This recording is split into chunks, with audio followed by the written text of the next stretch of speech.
Le transport maritime mondial est en pleine transformation. C'est une vraie révolution en fait, poussée par la technologie et par un besoin urgent de durabilité. Et au centre de tout ça, il y a un géant, un titan, le port de Shanghai. On va voir ensemble comment ce port est en train de complètement redéfinir les règles du commerce mondial. Alors, voilà notre programme. On va d'abord essayer de saisir l'échelle absolument folle de ce port pour bien comprendre de quoi on parle. Ensuite, on plongera au cœur du réacteur, le terminal automatisé. On verra la technologie qui fait tourner tout ça et bien sûr le deuxième pilier essentiel, la révolution verte. Et enfin, on se posera la question, est-ce que c'est ça le futur? Ok, pour commencer, parlons un peu d'échelle. Parce que pour vraiment comprendre l'impact des innovations de Shanghai, il faut d'abord réaliser à quel point cet endroit est colossal.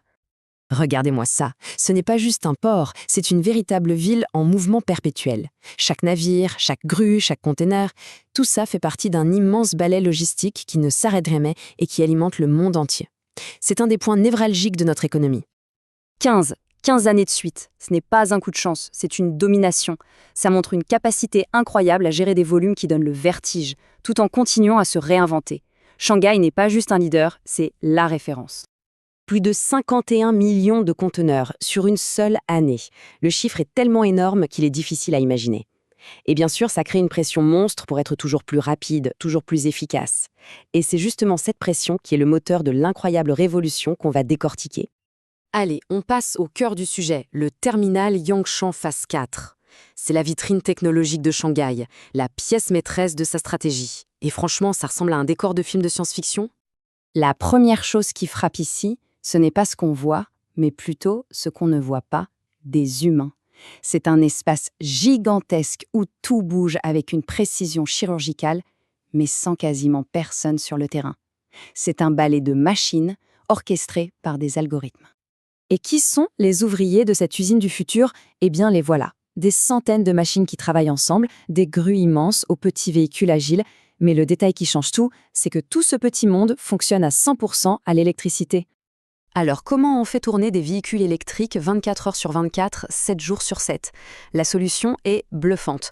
Quand un véhicule a besoin d'énergie, il ne se recharge pas pendant des heures. Non, il va à une station, change sa batterie vide contre une pleine et repart. Le tout en 6 minutes. C'est plus rapide qu'un plein d'essence. On pourrait s'attendre à des technologies de guidage ultra complexes, des satellites, des lasers partout. Mais en fait, la solution est à la fois plus simple et carrément géniale.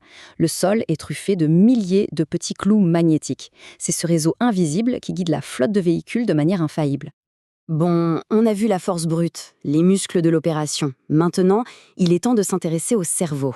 Comment est-ce que cet orchestre de robots est dirigé avec une telle précision? Grâce à un système nerveux numérique extrêmement sophistiqué. Le chef d'orchestre, le voilà, Lithos. C'est le super cerveau développé en interne. C'est lui qui prend des milliers de micro-décisions chaque seconde pour que tout soit fluide. Où mettre ce container? Quelle grue doit le prendre? C'est Lithos qui optimise absolument tout.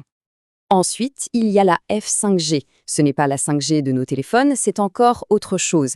C'est une sorte d'autoroute de l'information en fibre optique ultra rapide. Grâce à ça, un opérateur peut contrôler une grue gigantesque depuis un bureau à 100 km de là, sans aucune latence, comme s'il était dans la cabine. C'est fou. Et là, on touche à un concept vraiment fascinant, le jumeau numérique. Imaginez avoir une copie conforme du port, en temps réel, dans un ordinateur. C'est un simulateur ultra réaliste qui permet de tout tester. On peut anticiper une panne, essayer une nouvelle organisation, sans jamais perturber le vrai port. C'est un véritable laboratoire virtuel. Ce tableau est super intéressant.